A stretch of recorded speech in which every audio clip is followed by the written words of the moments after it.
Below study YouTube channel को आपण मानक स्वागत। चाणक्य श्लोकर भिन्न एक श्लोक जहाँ आज आपण मानक सहस्र मूर्ख एवं गोटे पंडित मध्य विशाल पार्थक्य प्रदान करिब विशाल पार्थक्य दर्शाइब।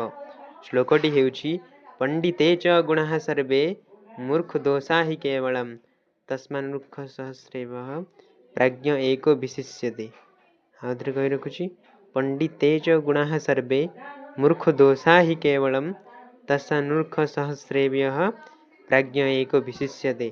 एहार पद्यानुवाद हेउछि सर्व सुगुणे पंडित अटंती निपुण मंद गुण सर्व मूर्ख ठारे विद्यमान।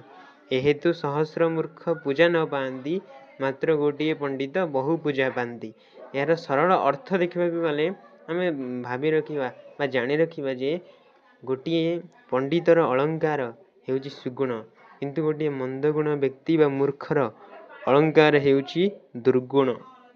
सुगुण को से केबे हेले भी अलंकार रूपे ग्रहण करे नहीं।